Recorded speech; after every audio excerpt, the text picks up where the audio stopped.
Welcome to Book Fairies First Look. I'm your host, Micki Bare, and this month we're talking to Patrice Gopo, author of All the Places We Call Home.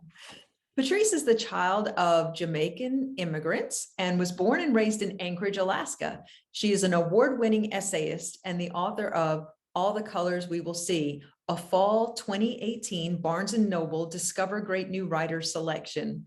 Her ties to Jamaica and other parts of the world sparked her early desire to travel to the cities and countries she traced on a globe.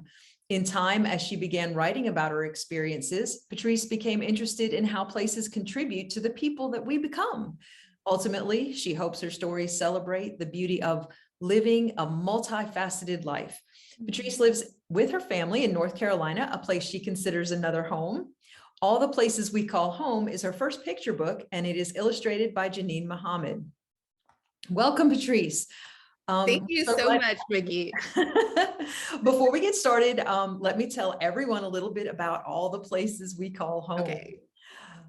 So readers will fall in love with this lyrically written and lushly illustrated exploration of identity and home that celebrates all the places and people who make us who we are. And where shall we go? Mama asks as she tucks me in. South Africa, where I was born. My answer summons Mama's stories that send us soaring back in time to when I was a baby. Out my window, down my street, across water, across continents. Where do you come from? Where does your family come from? For many children, the answers to these questions can transform a conversation into a journey around the globe. In her first picture book, author Patrice Gopo illuminates how family stories help shape children, help form their identity, and help connect them with the broader world. Her lyrical language, paired with Janine Muhammad's richly textured artwork, creates a beautiful, stirring portrait of a child's deep ties to cultures and communities beyond where she lays her head to sleep. Ultimately, this story speaks a truth that all children need to hear. The places we come from are part of us, even if we can't always be near them. All the Places We Call Home is a quiet triumph that encourages an awakening to our own stories and to the stories of those around us. Okay, so let's jump into the questions. Patrice, you've already written a book of essays for adults. What made you want to write a children's book? Particularly, what inspired you to write All the Places We Call Home? Yeah, no, that's a great question because I have been writing essays since about 2009, and picture books are much newer for me. And after my first essay collection came out, I really thought, I'm just going to keep on writing essays. And I still continue to write essays, but it was in the summer of 2019. I don't know, I was talking to a friend who was working on her own picture book manuscript. And we were just talking, and I think there's something beautiful about just connecting with people who are working in other categories in writing, because as I was sitting there with her, this thought just kind of came to me.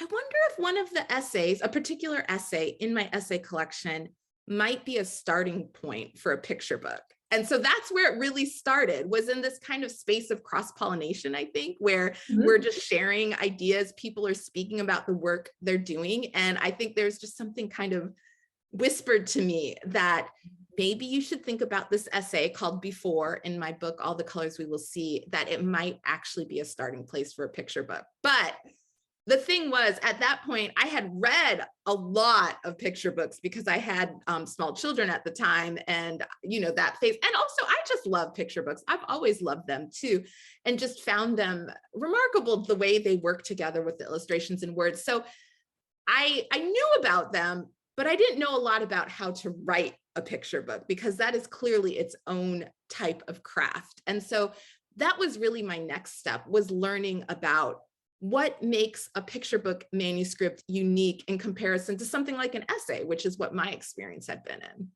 Right. And so I guess, did I answer that question? Because I feel like you did also ask specifically the book. Oh, right, because it's based on the essay. Sorry, yeah, I did answer. Right, and see, and that's actually was my next question. So it is based on that essay. Yes. How did you come up with that idea? And you may have kind of already answered that, but how did you move from, I guess, the essay to the book? Like, what was that shift Yes, in writing? absolutely. So I just want to say, when I first wrote the very, very first draft, which I don't even know if it was a draft, but the first attempt, I just took the essay that I had and tried to change a few things in it to make it a picture book manuscript. And can we just acknowledge that that failed miserably? It just did not work, because an essay, it's not the same thing. The audience was not the same. There were just a lot of elements there that I wasn't, fully aware of or understanding. But I didn't stop there.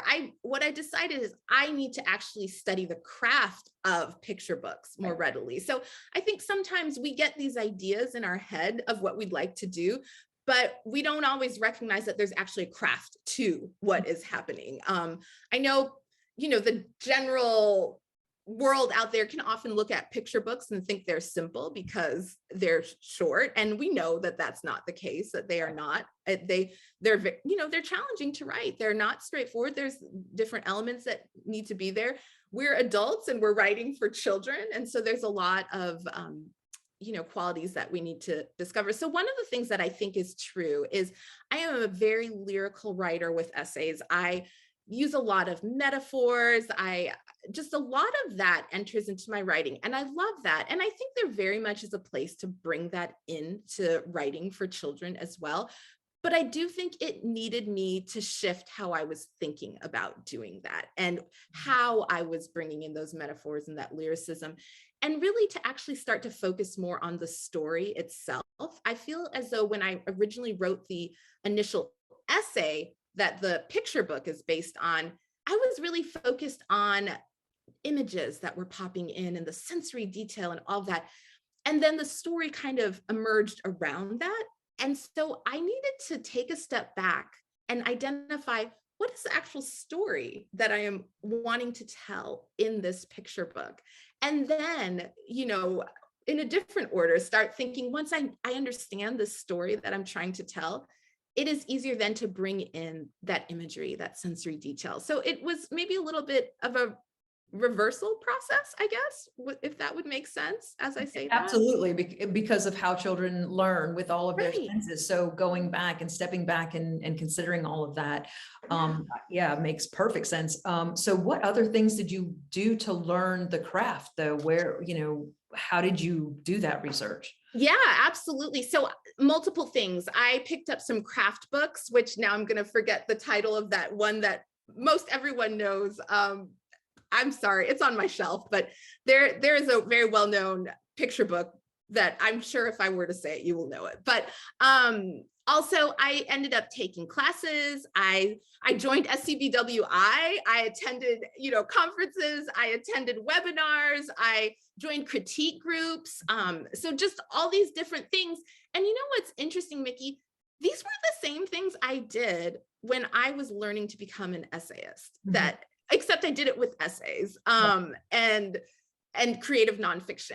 And so it was actually really helpful to have had that experience, because I remember this particular moment where I was struggling with that. I don't know if you'd even call it a first draft. And I thought, oh, Patrice, you need to study this. You don't just know how to do this, even though you've been writing for the last, 10 years or something. You don't actually just know how to do this. You need to study this. And that was a very, I guess, light bulb moment for me, and very helpful. And I think when I started, stepping more towards that study and participating in critique groups and all of that, I started to feel like this is going to happen, because you are going to learn the skills you need for this. They're out there. You just need to learn them. Absolutely. So what is your favorite part of the book? Oh my goodness.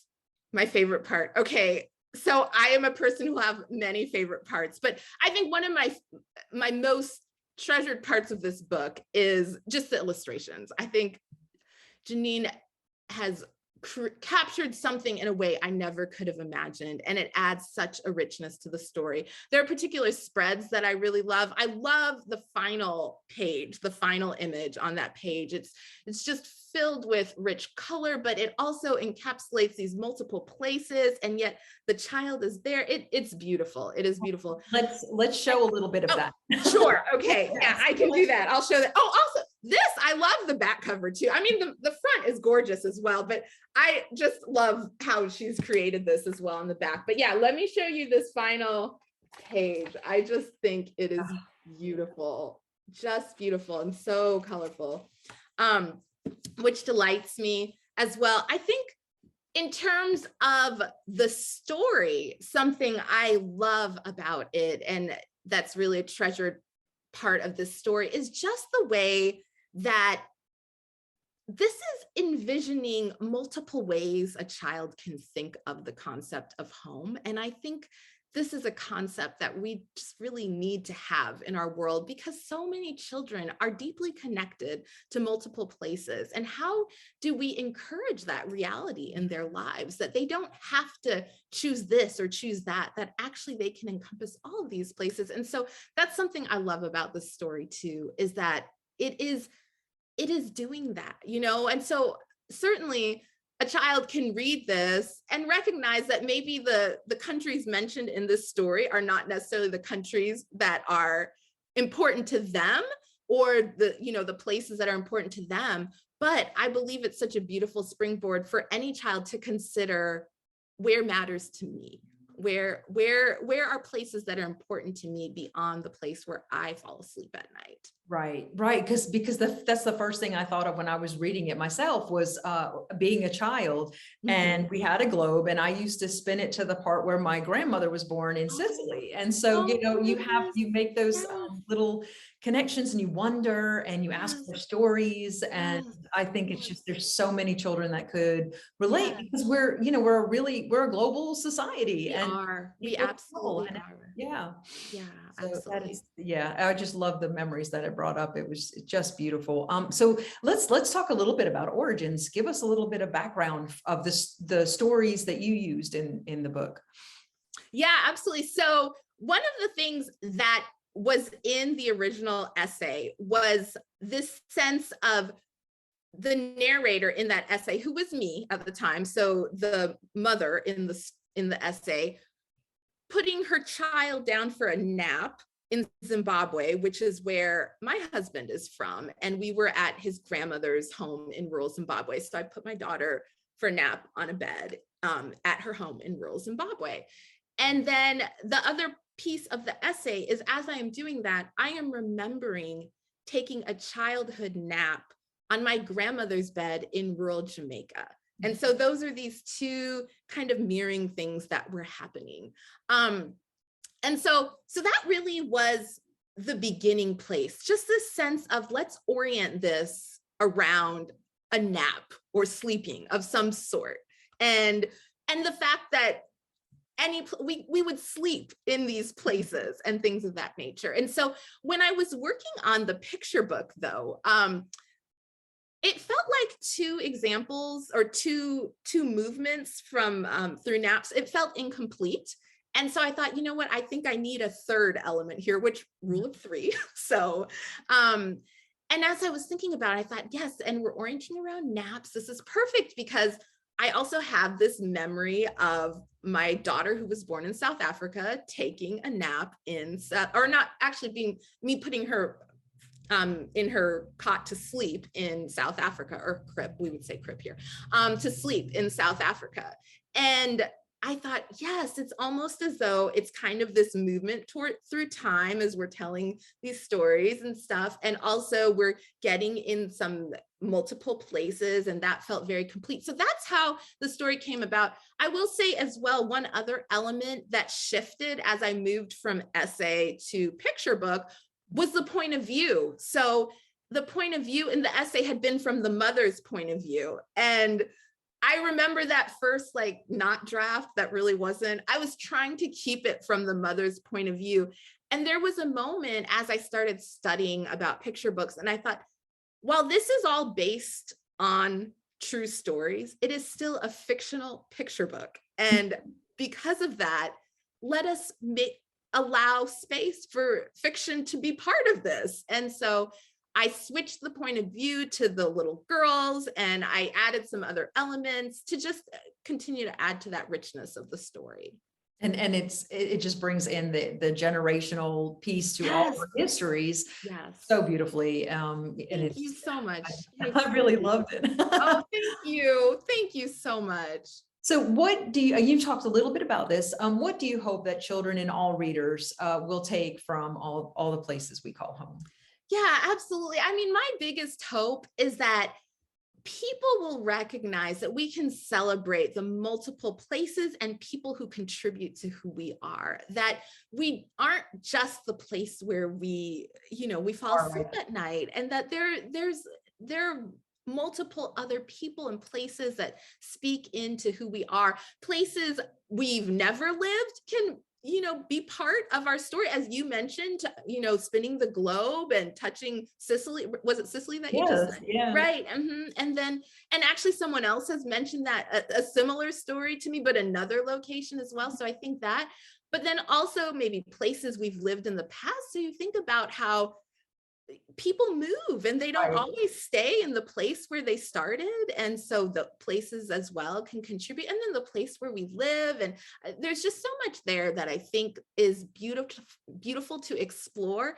And Mhm. also I think just encourages families to share stories about these things. So that's one thing. I think the other thing that I hope readers will gain is just the celebration that people are complicated, that we're not always the straightforward thing that we see when we look at another person, that there can be great complexity to our stories. And I think to encourage our children to recognize that from a young age just opens them up to just generously embracing the complexity of themselves and those around them. Right, and each other. Yes, absolutely. Mhm, And just the mhm. richness that we all bring to the table. Yeah, I right. love that. Absolutely. Absolutely. So, this just released this month. Tell us, events do you have planned for celebrating this wonderful release? Yeah, absolutely. Yes, I do have events coming up. If people want to see specifics, you can go to my website. It's patricegopo.com.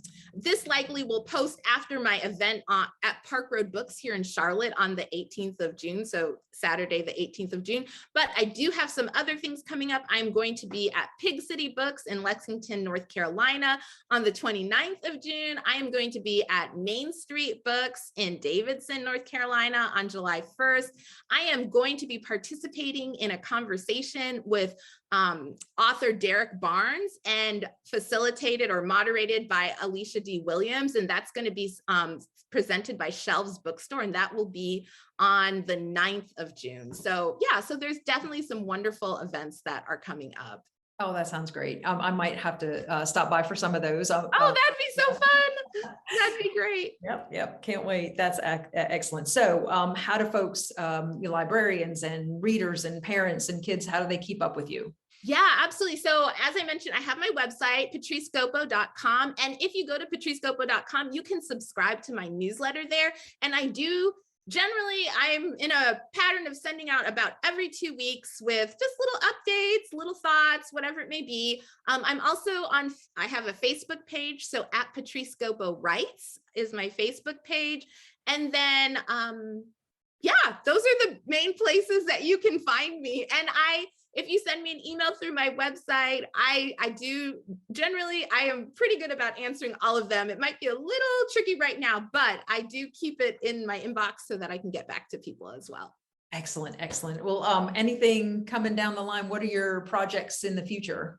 Yeah, absolutely. So as I mentioned, I am an essayist. And so I do continue to write essays. So I am working on another essay collection, and I do write other picture books too. So I have multiple other picture book manuscripts that I'm working on. And I have some other ideas of moving potentially into some other categories too. So we'll see what happens. But I think if anything, this experience has shown me that as writers, we have many ideas that maybe might be for one category, but might actually be for another category too. So I think there's a lot of space for us to play around with these words and see what they might want to be.